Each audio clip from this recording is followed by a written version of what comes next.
Information on the metal scrapbook paper and the supplies for this project are on my website and in the links below. We're going to take the drawers and we're going to put we're going to put the metal part on the front of the drawer with this stuff. We're going to cut it like this. You have to plug it in. Be sure to click the links below to find out where to get the faux metal ceiling tile sheets. We're using an electric cutter here, but you can also use tin snips. Look at the color, it's really good. Old 57, that is the top color that we're putting on.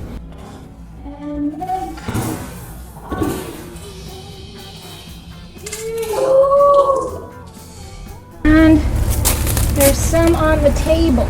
It's going to be our first layer of paint that goes on the metal sheets. It's Fancy Farm Girl. I got so excited that I spilled it. You can see it really good now because all the color is just all over the place.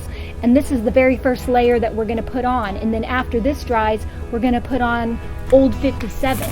And then we're going to rub the color back, and then we're going to put on the poisonous substance.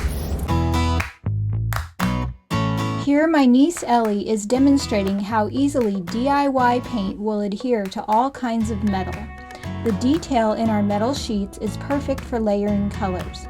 Apply your first shade and let it dry, and then add the next color. Wait for that to dry, and then rub the paint back with a damp cloth. Ellie is using a cut-up t-shirt dipped in water to bring out the detail and reveal the color underneath. This is a great alternative to sandpaper as it gives you more control, a softer look, and doesn't scratch your surface. I'm wearing gloves because it's called black patina and it's good for metal, but it's toxic. The patina will turn the surface black wherever the paint was rubbed all the way back to the metal. It's a fun product, but use caution and don't let it come in contact with your skin. My niece Ellie is going to give you guys some tips on how to get really smooth brush strokes, and we're going to paint the dresser with this color. This is letterpress gray right here. It's good. Hey guys, I'm Ellie, Debbie's niece, and I'm working at House Vintage. I work every Saturday. So before we put the metal pieces on the dresser, we're gonna paint it with the wonderful paint I love. A tip for you guys is to dip your paintbrush in some water and then paint it right on, and it makes the brush stroke lines go down and it makes it softer and smoother. You can easily achieve a very smooth finish or a textured effect with DIY paint. Dip your brush in water to get a silky smooth look, or build up the paint to create texture.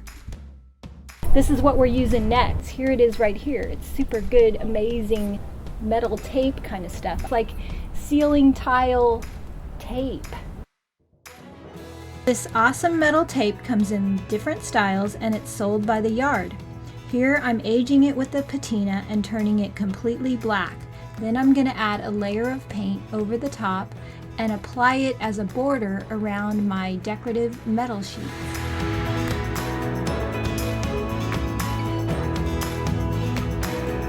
Next, we drilled tiny holes where we wanted the nails to go and attached the metal and the decorative tape to all of our drawer fronts.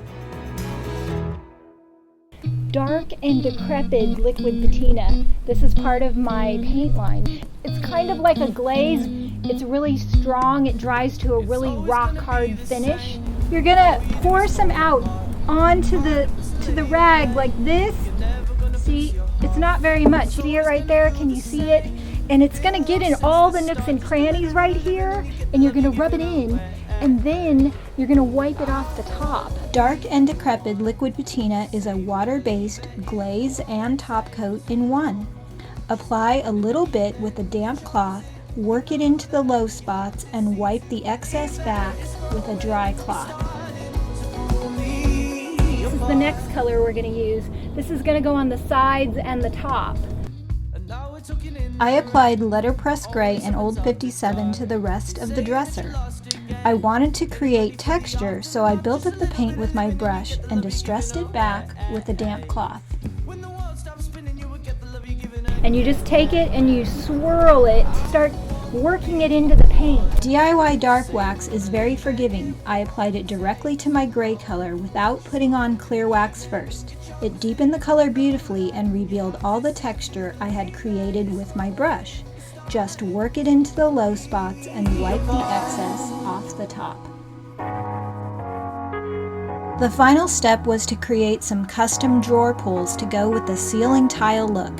Here I'm aging decorative brass embellishments that are mostly used for jewelry.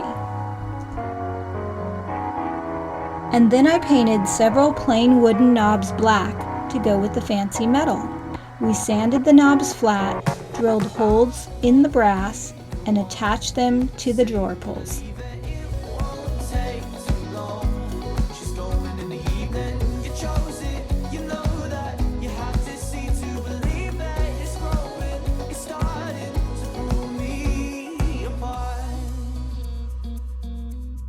There it is right behind me. It's all done. I think it turned out really good. Let me know in the comments how you would use the metal sheets. And if you would like more information on where to find the supplies for this project in your area, click the links below or visit bcicrafts.com. Thanks for watching. Action. Hey guys, I'm Ellie, and I'm working at House Vintage every Saturday, so come see me.